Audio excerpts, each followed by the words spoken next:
Hello and welcome to today's Office Hours presentation. This is Paul Hoyt, your host. Our Office Hours presentation is a relaxed, informal mentoring program that we hold every Monday at noon Pacific time. All these recording slides and exercises are archived in our members area, and all the recordings are available for now anyway on our YouTube channel at youtube.com/user/Paul Hoyt. We are getting a lot of people recommending that we take this stuff down and don't make it free available on YouTube, but put it behind the curtain, so to speak, in a membership area and charge money for it. And we are considering that. So until we do that, you certainly have the opportunity to go log in online and go to the YouTube channel and watch any one of the 110 office hours recordings that we have up there for free. The reasons we do these is because we know that being a successful business owner can be a great experience, but we know that it's tough. We know you need education, training, tools, and team in order to be successful, and we want you to get to know us. Because when you do get to know us, you'll realize that first and most importantly, we really do care about you. I really do love small business owners. I love the spirit, the attitude, the courage that they display whenever they raise up their hand and say, I'm going to go for it. And we want you to succeed in every area of your life, whatever that means to you. We want you to find the greatness, the happiness, the divinity that each one of us has within ourselves, and then remember it, embrace it, and live it every single day as we do. Our passion is to increase the survival rate, accelerate the growth rate, and reduce the struggle rate of businesses in America. And our vision is to help millions of CEOs and entrepreneurs accelerate the growth of their business and experience greater harmony and balance in their lives. If you find these office hours presentations beneficial to you in any way, please pass the word. Please share some of the information with your family, with your friends, with your colleagues, because we'd love to help just as many CEOs and entrepreneurs as we possibly can. Our office hours agenda is usually an in-depth discussion of a business success principle, followed by some closing remarks, special offers, and invitation for next week's session. And then we go into open Q&A and coaching at the end of every single one of our office hours calls. Today, as we mentioned, it's a live group coaching call. So just be prepared with your questions because there is no long presentation today. We'd also invite you to join us in the Awaken CEO communities on both LinkedIn and Facebook, where I publish a business success principle of the day in each one of those 4 days a week, and an energy of the day posting every day on Facebook. Today was number 823 days in a row that I've done the energy of the day posting. It's really a great part of my morning discipline. And by the way, for those of you in Northern California, we have started a live face-to-face community meetings for the Awaken CEO community. We hold them every other week at a local incubator and co-working center here in Northern California. So if you're within, an hour or so, or even a little longer, we've had some people come as far as 2 hours away to join us for the Awaken CEO community face-to-face meetings. We'd love to meet you in person and see you and support you how we can with those meetings that happen every couple of weeks. Today's topic, as we mentioned, is open Q&A and group coaching. As always, we try to relate the subject matter of the day to one or more of the key performance areas, and today it's open to everything. So any question that you have on any area of business, leadership, marketing, sales, financial management, product development, customer service, marketing, any of those areas, feel free to ask that question. We also want to relate the subject matter of the day to one or more of the 3 levels of performance that we define in the Awaken CEO system and focus on. And today it's about any and all of those as well. So any questions you have about mindset, attitude, perspective, methods, plans, processes, and procedures, or getting into action and building up momentum in your business, you're welcome to ask those questions. Let's talk a little bit about the previous office hours. These are the 7 office hours presentations that we did since the last live group coaching session. Typically once a month, so every 4th conversation or so, we like to be Q&A and coaching like it is today. But we want to do a Foundations of Business series. So over the last 7 weeks in Office Hours 103, we talked about leadership, and 104 marketing, 105 product development, 106 operations and administration, 107 financial management, 108 sales, and we ended this series last week with a conversation on customer service. Let's go through each one of these individually, and I want to share with you the business success principles that we talked about in detail in each one of these presentations. In the office hours presentation on leadership, we talk about the 6 different business success principles of leadership: taking complete responsibility for your results, getting massive support, developing a profitable and sustainable business model, making plans and achieving your interim goals, communicating to everyone, and inspiring others with your winning mindset. In the conversation on marketing, we talk about the 7 marketing business success principles. Listen to your market and be market driven, niche your marketing, package and price your products effectively, communicate effectively at every touch point, cultivate a great marketing support team, keeping up with changes in technology in your industry, and generating high quality leads. At Office Hours 105, we talked about product development, about being market driven and being market driven and marketing driven, innovating, doing something unique and remarkable, being an expert at product development life cycles, keeping pace with technology, focusing on quality of your product development efforts, and designing products that can be built and maintained cost effectively. In Office Hours 106, we talk about operations and administration, the engine room of your business. We talk about having great agreements, getting a great administrative and operations support team, managing your staff extremely well, using technology effectively, having reliable and efficient delivery systems, and being great at the 4 operational competencies. And those 4 competencies are project management, operations management, opportunity management, and change management. To really get things done in your business and to run the business effectively, to administer the business effectively, you do need to be great at these 4 different operations management disciplines. In Office Hours 107, we talked about financial management and the 8 success principles in financial management: managing your cash, having effective credit policies, processing your transactions accurately and efficiently, implementing financial controls, protecting your assets, being in compliance, properly funding your business, and learning to read financial statements. And in Office Hours 108 with sales, we talked about the 4 success principles in the area of sales. Enjoy selling, really affecting your attitude and your mindset. Meeting your sales activity goals and making quota, implementing systems to track your efforts and your results, and then focusing on being a consummate sales professional. And last week, we finished the entire series with the 5 success principles in the area of customer service, focusing on the customer experience, handling problems and complaints professionally, seeing your problems as opportunities, tracking customer satisfaction, and selling at the point of service. Wow, that really was a mouthful.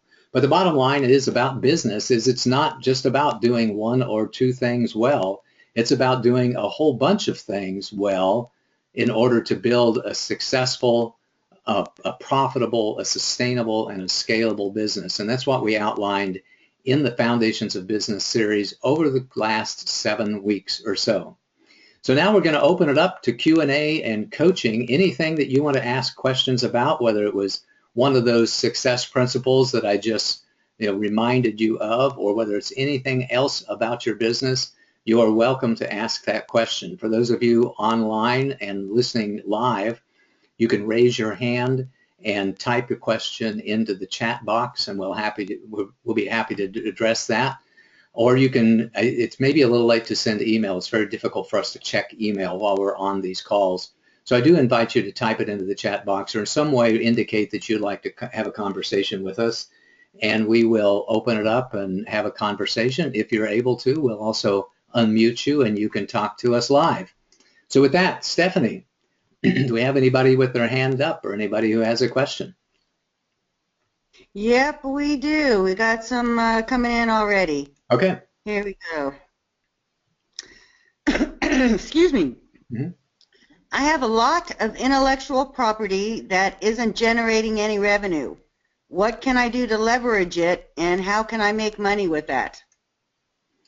That is a good question. So let me just brainstorm a couple of ideas that have occurred to me off the top of my head. Number one way to leverage content is to repurpose that content. So if you have, a book, you may be able to repurpose that in terms of a seminar or a webinar that attracts attention. You may be able to cut that into a series of articles, or maybe even a whole bunch of blog articles, or blog entries. And you can hire people to do that. You can hire people for 20 bucks an hour, 15 bucks an hour, college students that say, hey, take my book and turn this into 15 or 20 articles. Take my book and turn this into 100 blog posts, and then actually hire them to do that. So I think number one way to leverage your content is to repurpose the content. Another thing that occurs to me is that you might create a new version of a book. So if you have a book that was created 5 or 6 or 7 years ago, you might take the time to create version number 2 or version number 3 of that. And then you can relaunch it and rebroadcast it and say, we have a new improved version of the book available that gives you a way to take that content back to the market in a refreshing way. Another way that you might be able to leverage that content is through partners. You can license that content to somebody out there. Somebody out there would love to have your content to be able to make money for themselves leveraging your content. You can typically get 5 to 10 to 15% of whatever revenue that they generate based upon your content, depending upon how well known your content is and what they have to do with that content. If it's just a little bit of content that needs a lot of polishing and refining and reworking, it may be in the 5% range. If it's a proven brand in the marketplace and you can just license it and they don't have to do anything with it at all, you may be able to get 15. In some cases, like if you're Harley Davidson, you might be able to get a lot more than that for allowing people to put the Harley Davidson logo on a t-shirt or a leather jacket or something. But a typical range is 5 to 15%, and 10%, of course, being the average in that. So if you can raise your hand up and say, hey, I've got a lot of great content here, I don't have the inclination or the wherewithal to bring it to market in ways other than I've already done. Does anybody else out there want to take my content and leverage it and make money using my content? You can certainly do that through licensing. So those are the 3 things that come up to me right away. Number 1 is repurposing the content. Number 2 is kind of relaunching the content in some way, having a new improved version in some way that gives you some more marketing things to talk about. And the third one then is licensing your content to a business partner or just a contractor of some sort so that you can make money through their efforts and leverage your content in those ways. Hopefully that was helpful to you, and I hope you're able to leverage your content and move it out to market in bigger and better ways and get a little more money for the hard work and the effort that you've spent in creating the content in the first place. Stephanie, any comments or the next question, please? Content is so important in today's in your big picture marketing, in your trying to think how to phrase this, in your big picture of your sales and marketing. Paul, I don't think I'm saying that right. Your big sales and marketing big picture. I think that was. I think your first comment was exactly right. Having your own unique content is a huge part of your overall business strategy. Having something that you do or you have that nobody else doesn't have gives your marketing department, your sales department something to talk about, gives you a unique selling proposition and a differentiator in the marketplace. So it is really important. You just don't want to be a me too. You want to have, a special sauce if you're a fast food restaurant. You want to have a special dish if you're a restaurant. You want to have your own processes and procedures. If you're a consultant or a coach, you want to have something that sets you apart, at least, within your local community. You want to be the only emotional intelligence coach, in whatever community that you're at. You want to have your unique way of helping people develop strategic plans and financial models and business plans in your community. So you don't have to be unique worldwide, but it is very helpful to be unique and special in your market segment, in your local community, so that you can have a differentiator, so you can stand out a little bit, and so you can talk to people about how you're different, and in many cases, how you're better than the competitors out there. Was that helpful, Stephanie? Yes, I was thinking that's really one of the first places that I would look with your content, is take a good look at that and determine where in your overall funnel does it fit, because that content can help move people through your sales and marketing funnels and your campaigns and your overall business strategy so effectively and so awesomely nowadays. So it's extremely valuable, a very valuable resource for you. Love Next it. question. Ready. I am great at creating things and helping my clients, but not so good at running the business. What can I do to get the support I need? By the way, you're not alone. I mean, the first thing is to recognize that many entrepreneurs start their own businesses or jump out of the business because they want to do their own thing. I often say the top 3 reasons that people want to have their own business or be an entrepreneur. Number 1 is because they want to be in control. They somehow feel at risk or out of control working for other people. They've had, their division wiped out, or their boss replaced, or something about their job, their compensation policy just revamped in some way, where they feel a loss of control, and they'd rather work 60 hours or 80 hours a week and be in control of their own destiny than be in some cases at the mercy of, and in many cases at the risk of, having things change in a corporate environment. So number 1 is they want to be in control. Number 2 is they want to do their own thing. They want to be creative. They feel like their ideas are not being listened to, or they've got this brilliant idea that they just know that can make them a lot of money that they want to get in on. And by the way, number 3 is they want the chance at massive wealth. So number 2 then is one of the most popular reasons that people get into business is they're creative and they've got something that they really want to do, and they love to create, and maybe even they love to deliver to other people, but they're not so good at the operations areas of business. So that's pretty typical that an entrepreneur would be really good at being creative and maybe even good at relationship skills, but not so good at analysis and not so good at implementation. So the key answer is make sure that you've got those people on your team. There are people who love to show up every week and or every day and say, just, give me the 35 things that you want me to do today. And the way that they feel empowered, the way that they feel comfortable and safe about who they are, is their ability just to go one by one and check things off the list. I got that done, I got that done, I got that done, I got that done. And throughout the day, it just builds up their self-esteem and their sense of self-confidence and self-worth by getting things done day after day after day. We call those the implementers. Other people like to be managing other people, and that's what they like to do. Maybe not necessarily do the job themselves, but to be orchestrators. They get to be the conductor of the orchestra, and they get the job done through the efforts of others. Those are the managers.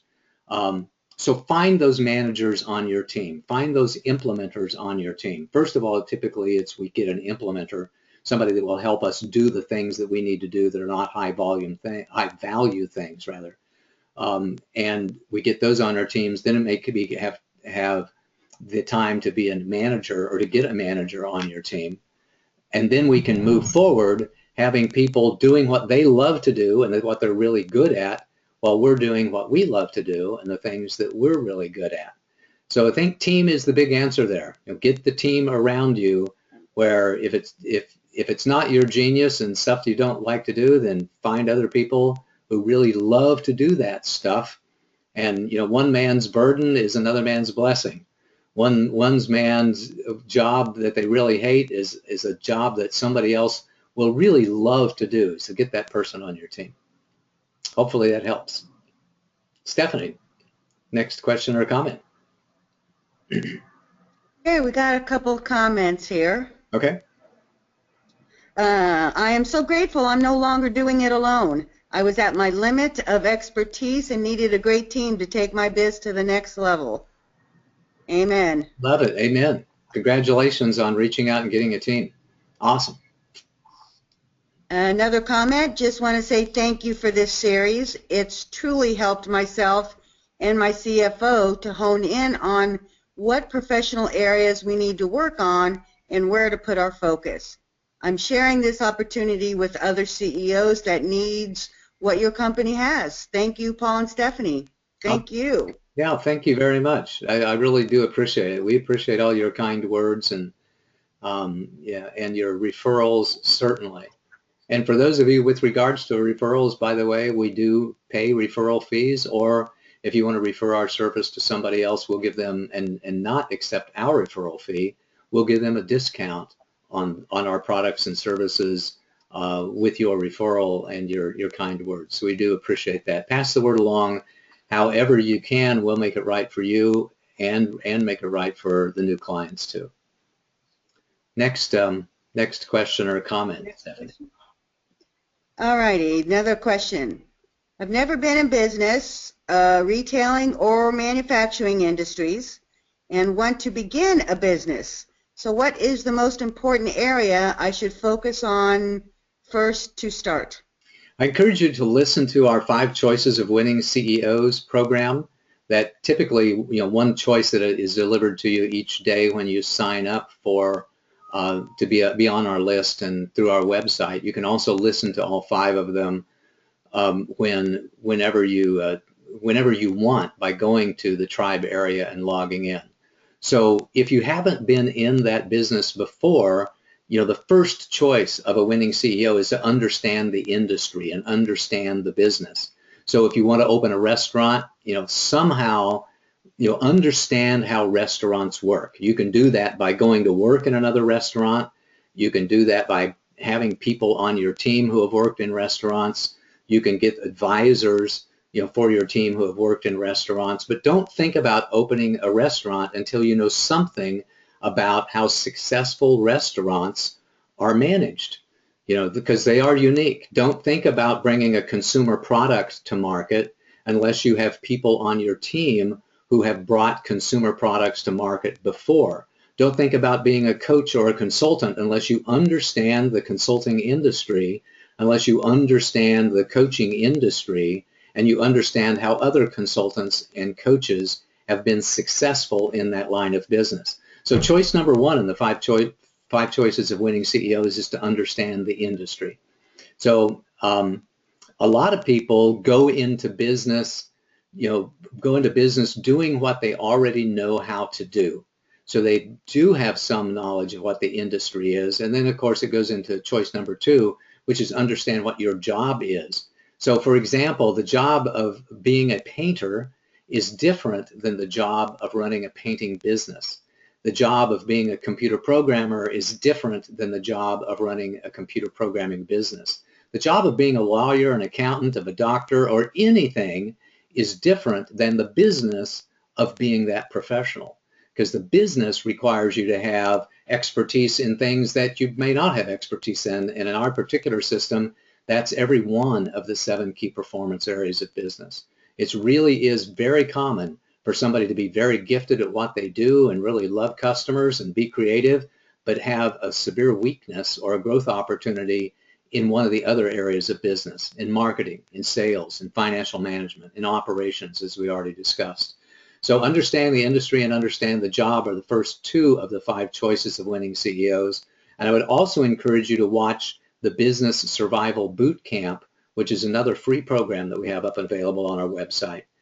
Whenever you're thinking about starting a business, those 2 things, watch the 5 choices of winning CEOs, watch the Business Survival Boot Camp, and get good people on your team to help you make great decisions from the very beginning. Because I've seen a lot of companies, make $5,000, $10,000, $20,000, $30,000, $50,000 mistakes in the first 3 to 6 months of their business because they did not follow the advice that I give on my website, because they didn't have a good person on their team. For example, you've heard me say this many times before if you're listening to these broadcasts, and I say that the most important question in business, the number 1 most important question in business that anybody can ever ask themselves is, who do I get on my team to help me form a great team? And that means getting an advisor, a mentor, a coach, specifically to help you understand what your strengths and weaknesses are, to help you figure out what your gaps are, and to help you figure out who you need to get on your team so that you have the expertise you need to give yourself a great chance at early success. And of course, that's one of the things that we do for our clients and take great pride in, is help them understand the business that they're in, the industry that they're in, what their strengths and weaknesses are, and help them make great decisions as to how they fill out their team and take those next steps in creating their business. And we're eager to have those conversations with you whenever you're ready to have those conversations. Stephanie, any comments or next question, please? Let's keep going with the questions. Okay. Let's see. How do you separate the personal challenges of running a business from the business? How do you separate the personal challenges? Man, my immediate response is that you don't. We're all human beings. We all have emotions. There are some people out there that are very stoic and very reserved, and they don't pay attention to their own emotions or other people's emotions. They're not very socially aware. They may not be very self-aware. And typically, they're not very good at relationship management or self-management if they just kind of ignore their own emotions and other people's emotions. There's some people out there that, it's kind of a choice that was made for them, or somehow they made, in their childhood, to just not express themselves emotionally. They may have been told, big boys don't cry, it's all about the business, it's nothing personal, or there's no room in business for emotions. Lord, I've heard that once or twice too. So they might have been told a different story by somebody else. But my story is that we're all humans, and we're all here to support each other in this journey of life, and business is a part of life. So I don't see us separating out the business journey that we're on from the life journey that we're on, and I see them as being very integrated and interrelated. In the Awakened CEO system, we talk about we strongly encourage people to focus on business growth, professional growth, and personal growth at the same time, because business growth requires us to learn things and do things that we haven't done before. And when we step out of our comfort zone into bringing those new things into our life, it can cause us some personal issues too.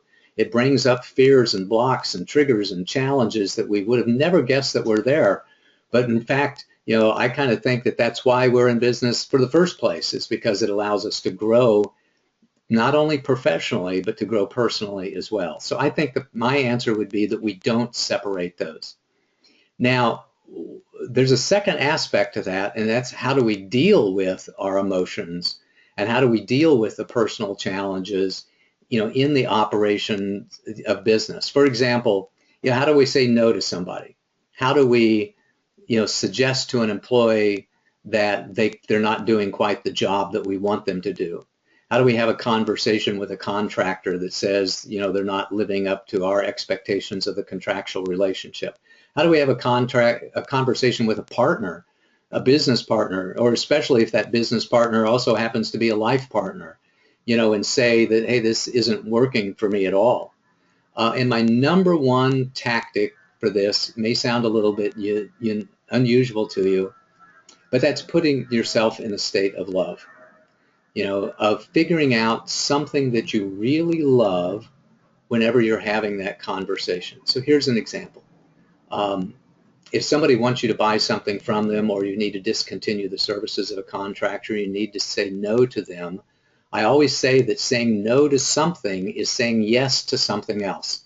So when we're saying no to that expense, we're saying yes to our own bottom line.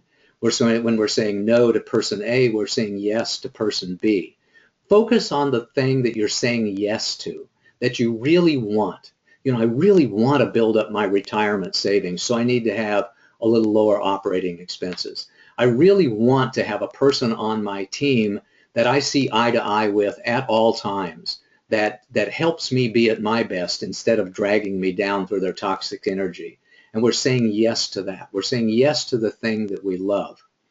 Ideally, when you're having that tough conversation with somebody else, you can put yourself in a state where you honestly love them, that you care about them, that you're helping them, make an improvement in their lives, that you're asking them great questions which will help them with their personal growth and their professional growth as well. So, this is kind of a strange way to answer that, but my answer is love. We love ourselves. We love the things that we're saying yes to. We love the other person, and it becomes so much easier to have that conversation to say no to somebody. And by the way, just as a little reminder, I always think about the TCD system when it comes to saying no to somebody. We thank them. That's the T. Thank you very much for this opportunity to work together. Thank you very much for your kind proposal. Then we compliment them in some way. You know, I really want to honor you for the courage with which you asserted your opinion, and I want to honor you for the professionalism of the proposal that you had. And then you decline. Then you say, but unfortunately, that's not going to work for me right now. And you wish them the best, and then you move on. That system works extremely well for me because it does put me in a state, you know, a little enhanced state of love there. I'm thanking them. It puts that gratitude helps raise my vibration. I'm complimenting them. That respect, that acknowledgement, that encouragement to them puts me in a little higher vibration. And then I can say no from a much higher place, a better place, not any fear associated with it whatsoever. And that works for me extremely well. So I hope that works. Hope that works for you as well too.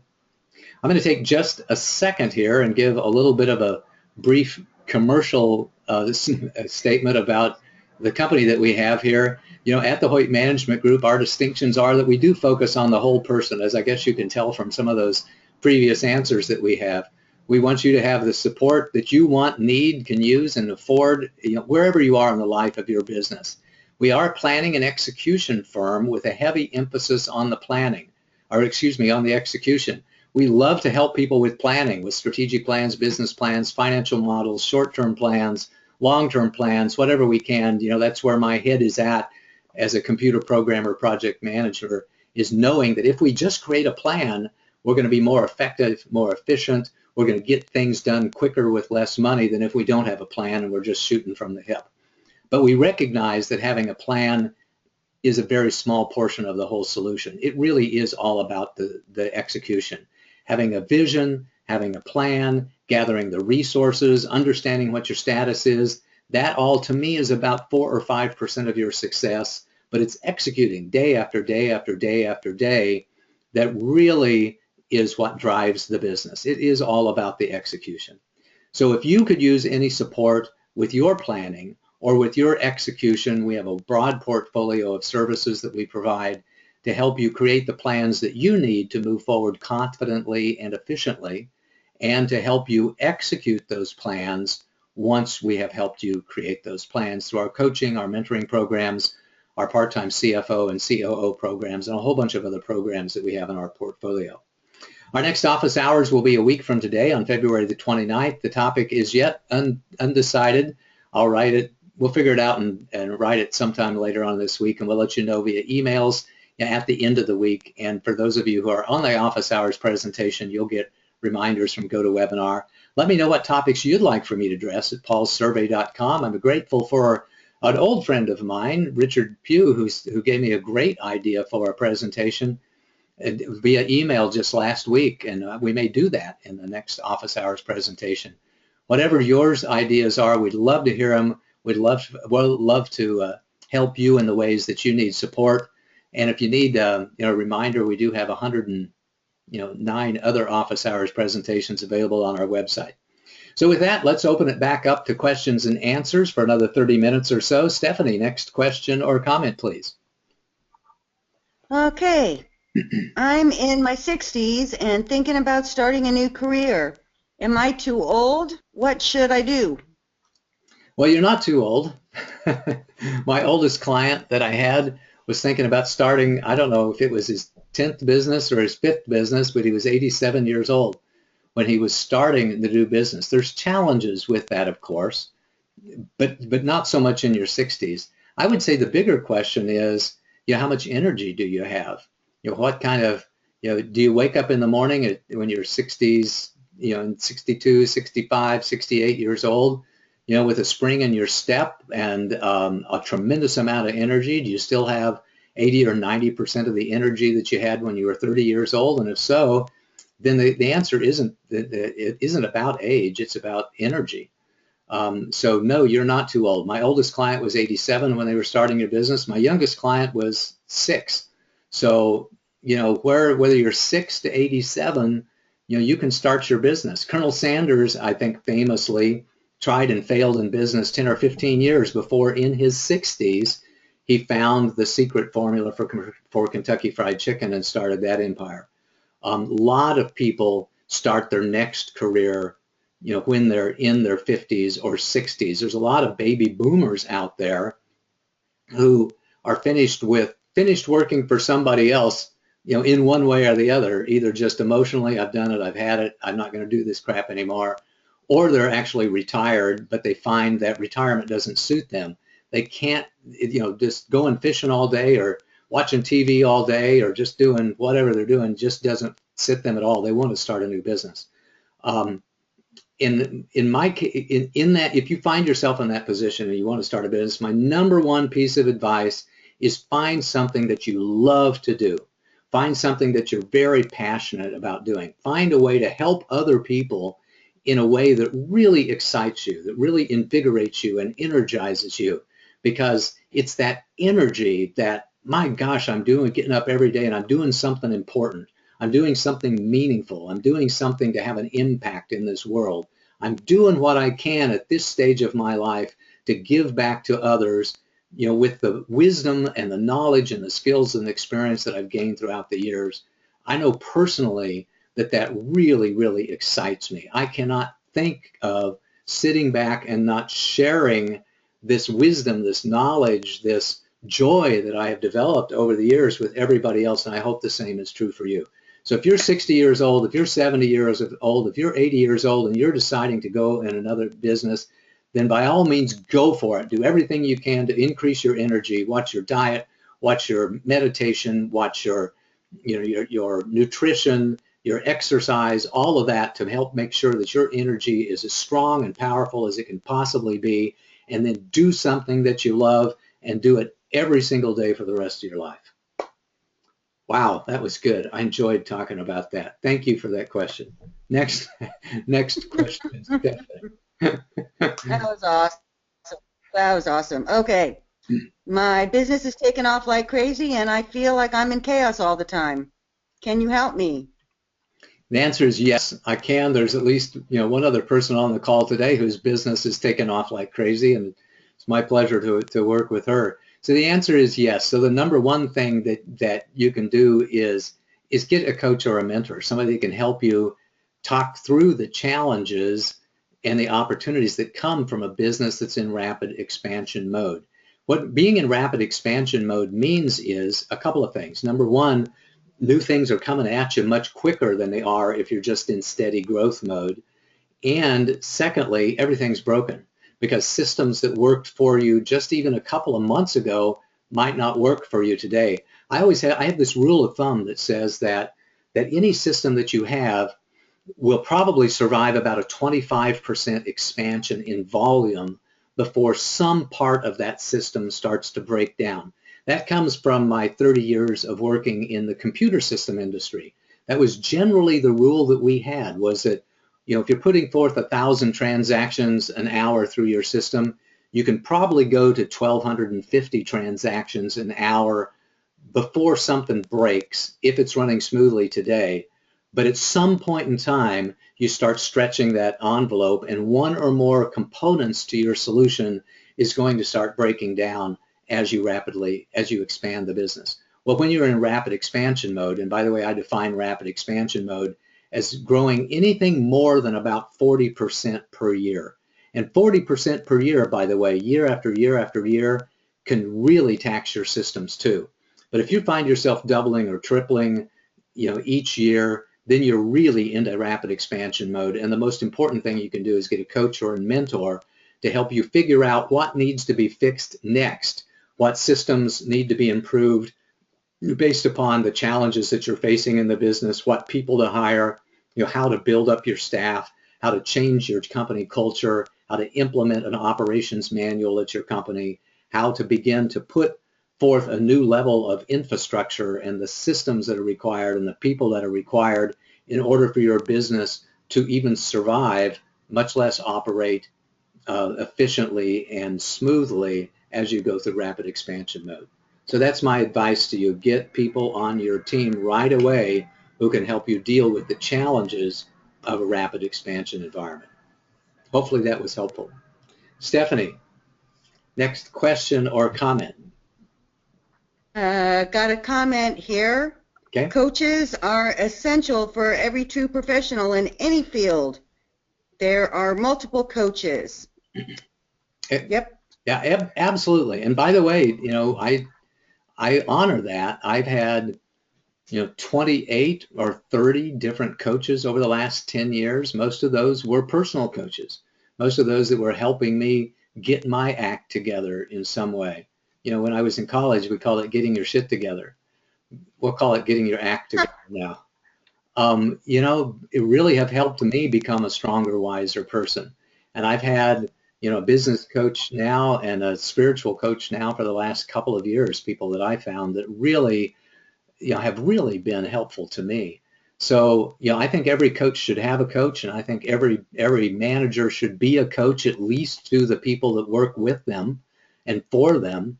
So, coaching is just part of what we do. I think it's a way that we interact with each other to encourage each other and support each other and hold each other accountable.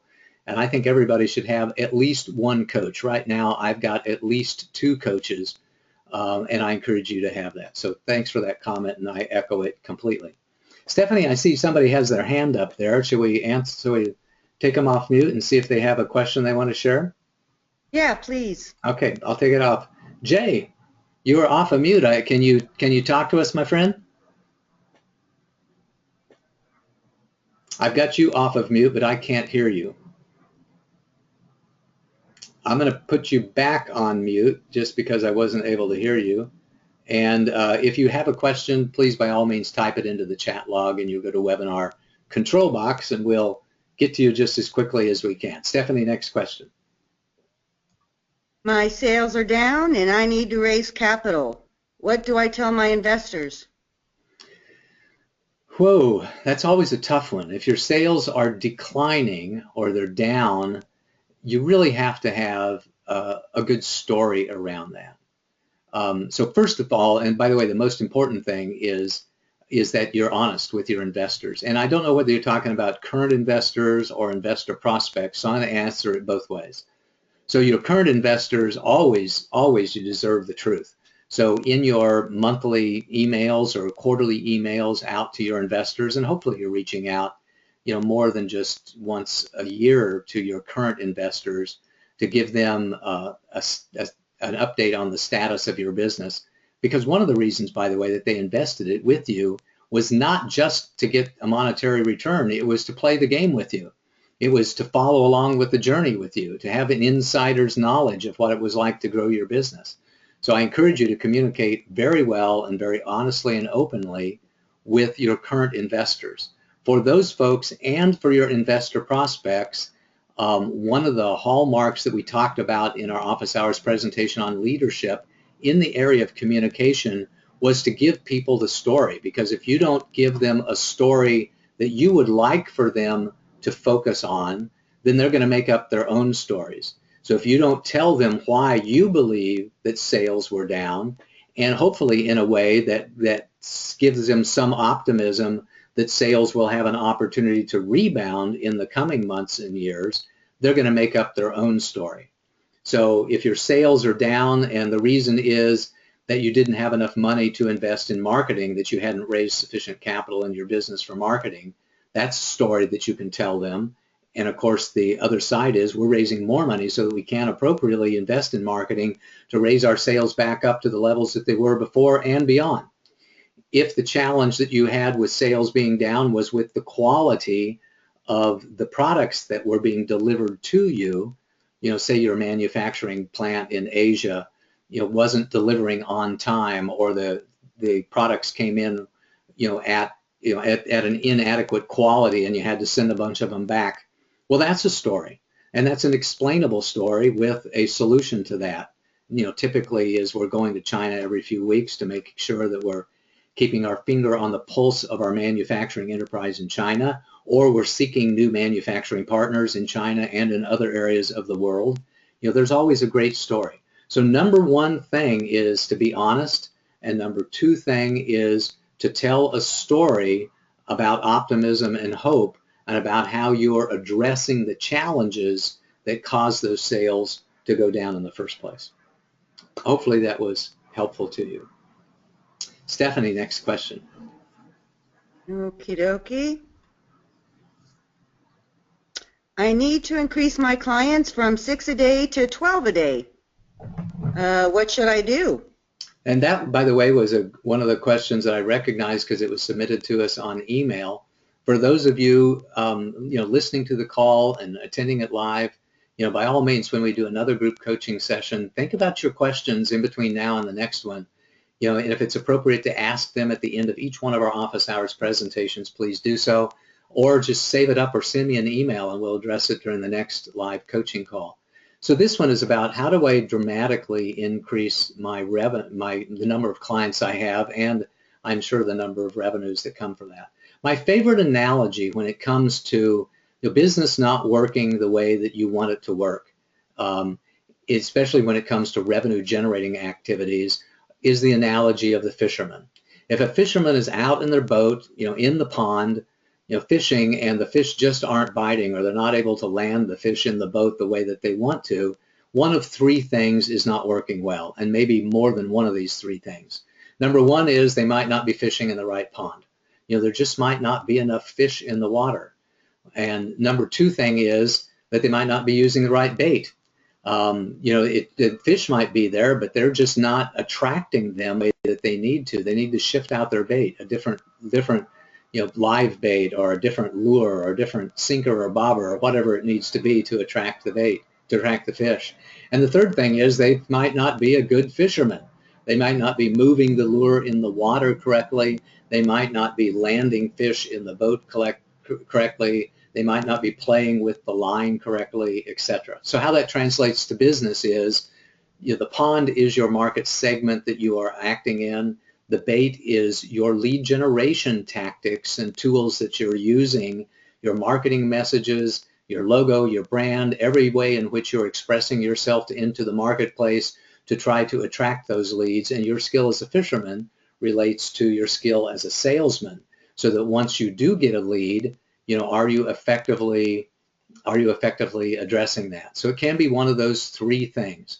It can be that you're fishing in the wrong pond. In other words, you're addressing the wrong market segment.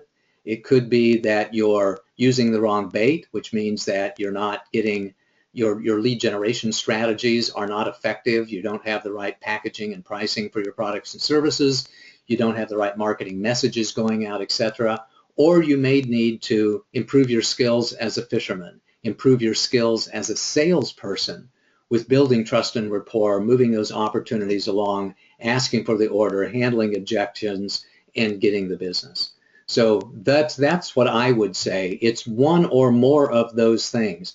And if you don't know right off the top of your head which one of those things it is and how to fix it, then I would encourage you to get a coach or a consultant to help you figure out which one or more of those things needs to be improved in your business, and then so you can go about having a great plan to improve your results and doubling your number of clients that you serve on a daily basis and doubling your revenues. Stephanie, do you have anything to add there? No, I think I always have something to add. I think you said I think you said that beautifully. I think that it's easy for us to go into overwhelm when we start looking at the different pieces of that sales puzzle.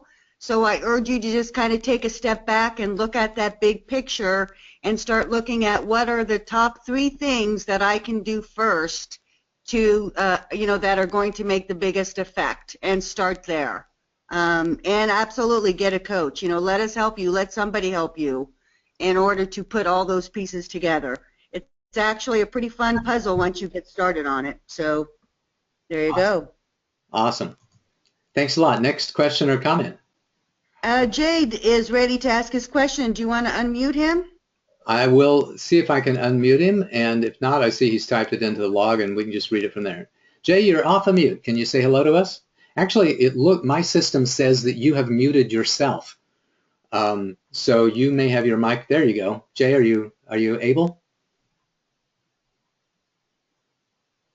If you are talking, unfortunately, I cannot hear you, my friend, which is a shame. So I'm going to put you back on mute. And I see that you have typed a question into our chat log now. And it says, it's regarding sharing your story. Is it appropriate to tell our story and document through video, creating weekly videos for their teams since they are at different locations? The question is about managing a virtual team. People are in different geographies, how best to manage this without losing quality of hands-on working together. I think that you nailed it, by the way. I think that you want to have, at least weekly meetings. I strongly encourage every manager out there to have, first of all, a team meeting at least once a week, and then one-on-one meetings with everybody that directly reports to them, up to probably, 8 or 10 meetings a week. That's really important as a manager to have that one-on-one conversation with people on your team and to have group team meetings. We have a particular way that we like to do our team meetings. And here at our business, by the way, we do our team meetings. In fact, we do 2 team meetings every single week. We have a meeting, on Monday mornings where we address the things that we're going to work on this next week. We start with celebrations and accomplishments of last week's activities and successes. And we go into this status of all of the things that are important to us that we're working on, and we renew our commitments for things we're going to do this next week. And then on Wednesdays, we have a separate meeting specifically looking at marketing activities that we have. So we do 2 group meetings every single week, and then we also do one-on-one meetings that are more of a personal growth and professional growth nature as well. So I encourage you to do that. And in these days, we can do it via Skype, we can do it via Google Hangout, we can do it via Zoom, via Blab. There's a lot of networking tools that allow us to make those weekly meetings and those one-on-one meetings, more personal and more intimate because we're sharing our cameras with each other. We're seeing each other face to face, which I really like to do, by the way. I love to share my face on the camera. I think it really helps me connect with my clients. And one of the deals that I make, by the way, with my clients, especially the lady clients, is that I'm happy to share my video, but you don't have to share yours. One of the keys that I have learned many years ago is you don't invite a lady to be on camera until they're ready to be on camera. So I'm a big fan of video chats. I'm a big fan of weekly meetings. I'm a big fan of private one-on-one meetings with everybody on your team who reports to you directly, or also, by the way, partners who have a really intimate relationship with you, and your 2 firms are highly integrated in your approach. So I think you're absolutely right on, Jay. I love your comment about doing it on video. And if you do it with some of the tools that are available today, you can also record those meetings so that if somebody happens to not be able to make the meeting for one reason or the other, if they're sick, on vacation, had another obligation, then they can listen to the recording of the call and watch the recording of the call, and it'll be as if they were there. So I think that that's my best response there. Stephanie, next comment or question. Yeah, Jay says, which is your favorite and easiest to use?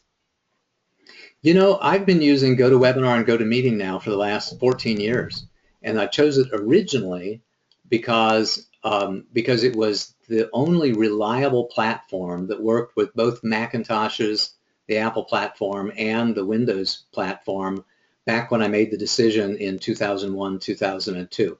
Now I think that it's much more commonplace to be able to have solutions that work effectively on all of those different platforms, but now it's kind of ingrained in my business, and we have a lot of things that we do automatically with GoToWebinar, for example, that allow it to be a very convenient thing for us to continue to use. I have used Zoom a lot in the last couple of months because other people are picking that up, and you can use that for free. I've just heard about Blab. I haven't used that at all. And Google Hangouts we tried to use a couple of years ago, but it didn't really work that well for us, so we haven't used it since then. And frankly, I'm probably not a good judge about what the pros and cons are and the strengths and weaknesses are about all of those different platforms, because 90% of the work that I do is using Citrix's GoToWebinar and GoToMeeting platforms. I also, by the way, use Skype a tremendous amount. Skype didn't used to be a quality product for me, but Microsoft bought it a couple of years ago and has invested very nicely in it. So a lot of my just the one-on-one conversations throughout the day are just really easily managed via Skype. I don't have to launch a GoToMeeting session, and you don't have to type in a meeting ID and all that. We just are connected on Skype, and we just stay connected on Skype, and that works pretty well. So I think all of my formal meetings are held via GoToMeeting, so I can record them, and so I really understand how that works. And kind of informal meetings are done via Skype, which is my two favorite platforms right now. Next question or comment. We do have 12:59, so I've got room for another couple of questions. I'm going to stay on the line a few minutes after the top of the hour if other people are as well, and we'll focus on answering your questions as best we can. So next question, Stephanie. Well, it looks like that's all the questions we've got thus far. Well, perfect timing. I guess the timing, once again, our timing is perfect. I want to thank everybody who attended the office hours presentation live today. And for those of you who are listening to the recording as well, we'll do another live group coaching session here in another 3 or 4 weeks. So we invite you to send us your questions, your topics of discussion that you'd like to have during that. If it can't wait, you're welcome to come to our office hours presentations every Monday, because the last 10 or 15 minutes, sometimes 20 minutes of those calls are about answering questions and discussing the topic of the day first, and then any other area of business that you'd like to ask a question about or have a discussion topic with. Here at the Hoyt Management Group, we invite you to come to our website, sign up for our stuff, get to know us a little bit better, understand how we can help you move your business forward. We have a wide variety of products and services. I'm sure that some of them are going to be just right for you, regardless of your stage of business, regardless of your class of business, regardless of your size of business. We'd love to support you in the ways that we can. Take a listen to some of the other office hours presentations that we have. And until we meet again, hopefully next week, this same time, same channel, this is Paul Hoyt and Stephanie May wishing you a most marvelous and prosperous day. Bye-bye.